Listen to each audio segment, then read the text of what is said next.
শ্রী শ্রী রামকৃষ্ণ কথামৃত দ্বিতীয় ভাগ। কীর্তন করিতে করিতে ঠাকুর শ্রী রামকৃষ্ণ নৃত্য করিতেছেন, ভক্তেরাও তাহাকে ঘিরে নৃত্য করিতেছেন। কীর্তনান্তে ঠাকুর উত্তর পূর্ব বারান্দায় বেড়াইতেছেন। হাজরা মহাশয় বারান্দার উত্তরাংশে বসিয়া আছেন। ঠাকুর সেখানে গিয়া বসিলেন। মাস্টার সেইখানে বসিয়াছেন ও হাজরার সঙ্গে কথা কহিতেছেন। ঠাকুর একটি ভক্তকে জিজ্ঞাসা করিলেন, তুমি স্বপ্ন টপ্ন দেখো? ভক্ত বলিলেন, একটি আশ্চর্য স্বপ্ন দেখেছি। এই জগৎ জলে জল, অনন্ত জলরাশি। কয়েকখানা নৌকা ভাসিতেছিল, হঠাৎ জলোচ্ছ্বাসে ডুবে গেল।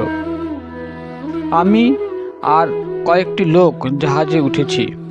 এমন সময় সেই অকুল সমুদ্রের উপর দিয়ে এক ব্রাহ্মণ চলে যাচ্ছেন। আমি জিজ্ঞাসা করলাম, আপনি কেমন করে যাচ্ছেন?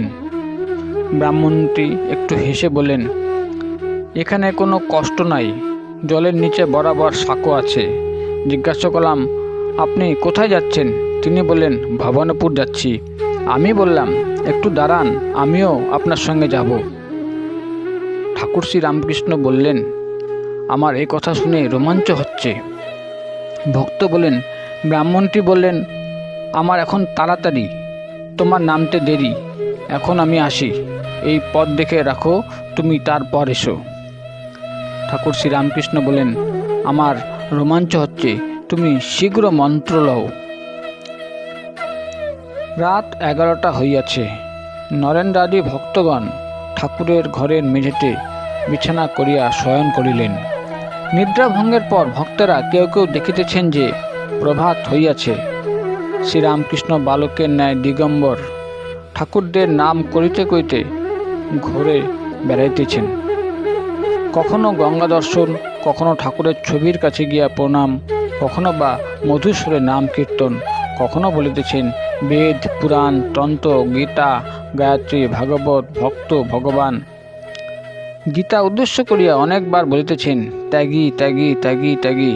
কখনো বা তুমি ব্রহ্ম, তুমি শক্তি, তুমি পুরুষ, তুমি প্রকৃতি, তুমি বিরাট, তুমি স্বরাট, তুমি নিত্য, তুমি লীলাময়ী, তুমি চতুর্বিংশতি তত্ত্ব। এদিকে কালী মন্দিরে ও রাধাকান্তের মন্দিরে মঙ্গল আরতি হইতেছে ও শাক ঘণ্টা বাজিতেছে। ভক্তরা উঠিয়া দেখিতেছেন কালীবাড়ির পুষ্পোদ্যানে ঠাকুরদের পূজার্থ পুষ্পচয়ন আরম্ভ হইয়াছে ও প্রভাতী রাগের লহরী উঠাইয়া নহবত বাজিতেছে। নরেন্দ্রাদি ভক্তগণ প্রাতঃকৃত সমাপন করিয়া ঠাকুরের কাছে আসিয়া উপস্থিত হইলেন। ঠাকুর হাস্যমুখ উত্তর পূর্ব বারান্দার পশ্চিমাংশে দাঁড়াইয়া আছেন। নরেন্দ্র বললেন, পঞ্চবটিতে কয়েকজন নানকপন্থী সাধু বসে আছেন দেখলুম। ঠাকুর শ্রীরামকৃষ্ণ বললেন, হ্যাঁ, তারা কাল এসেছিল। নরেন্দ্রকে বলল, তোমরা সকলে একসঙ্গে মাদুরে বসো, আমি দেখি। ভক্তেরা সকলে মাদুরে বসিলে ঠাকুর আনন্দে দেখিতে লাগিলেন ও তাহাদের সহিত গল্প করিতে লাগিলেন। নরেন্দ্রের সাধনার কথা তুলিলেন। শ্রীরামকৃষ্ণ নরেন্দ্রকে বলছেন, ভক্তি সার, তাকে ভালোবাসলে বিবেক বৈরাগ্য আপনি আসে। নরেন্দ্র বলেন, আচ্ছা, স্ত্রীলোক নিয়ে সাধন তন্ত্রে আছে? ঠাকুর শ্রী রামকৃষ্ণ বললেন, ওসব ভালো পথ নয়, বড় কঠিন, আর পতন প্রায়ই হয়। বীরভাবে সাধন, দাসীভাবে সাধন, আর মাতৃভাবে সাধন। আমার মাতৃভাব, দাসী ভাবও ভালো।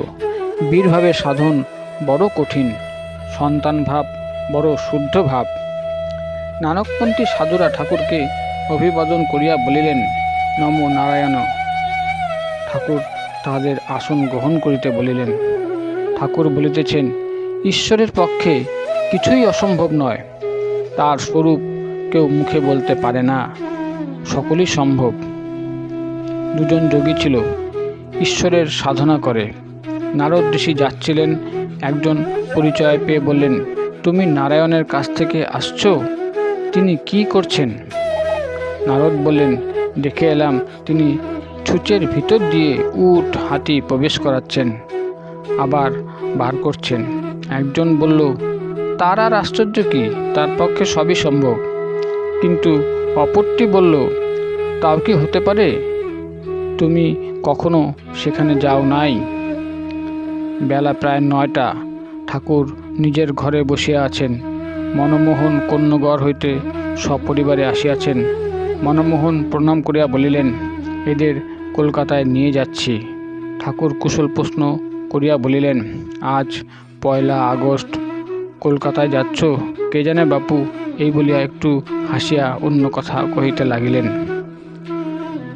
নরেন্দ্র ও তাহার বন্ধুরা স্নান করিয়া আসিলেন। ঠাকুর ব্যগ্র হইয়া নরেন্দ্রকে বলিলেন, যাও বটতলায় ধ্যান করগে, আসন দেব।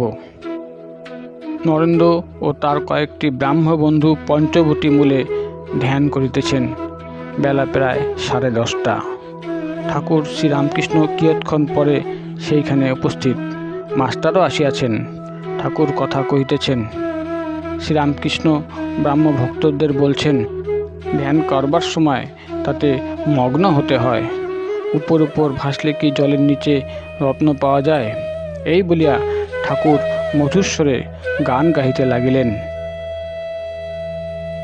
ডুব দে রে মন কালী বলে, ডুব দে রে মন কালী বলে, হৃদি রাত না করে আঘাত জলে, হৃদি রাত না করে আঘাত জলে, ডুব দে রে মন কালী বলে, ডুব দে রে মন কালী বলে।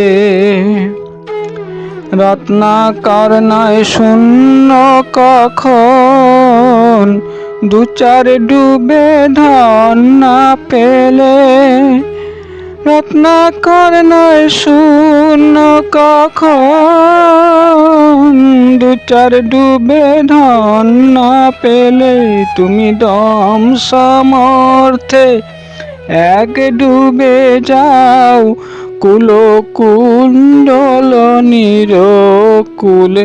তুমি দম সামর্থে এক ডুবে যাও, কুল কুণ্ডল নিরকুলে। ডুব দে রে মন কালী বলে, ডুব দে রে মন কালী বলে।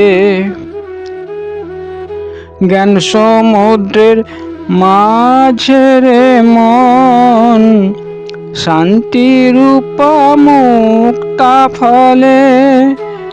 জ্ঞান সমুদ্রের মাঝে রে মন, শান্তি রূপা মুক্তা ফলে। তুমি ভক্তি করে কুড়ায়ে পাবে, শিব যুক্তির মতো চাইলে। তুমি ভক্তি করে কুড়ায়ে পাবে, শিব যুক্তির মতো চাইলে। ডুব দে রে মন কালী বলে, ডুব দে রে মন কালী বলে। কামাদি 6 কুম্ভীর আছে, আহার লোভে সদাই চলে।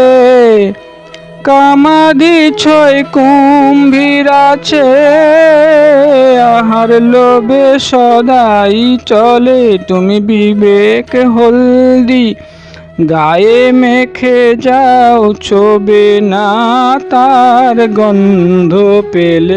তুমি বিবেক হলদি গায়ে মেখে যাও, ছোবে না তার গন্ধ পেলে। ডুব দে রে মন কালী বলে, ডুব দে রে মন কালী বলে। রতন মানিক্য কত পড়ে আছে সেই জলে, রতন মানিক্য কত পড়ে আছে সেই জলে। রামপ্রসাদ বলে, ঝম্প দিলে মিলবে রতন ফলে ফলে রামপ্রসাদ বলে, ঝম্প দিলে মিলবে রাতন, ফলে ফলে ডুব দে রে মন, কালী বলে ডুব দে রে মন, কালী বলে।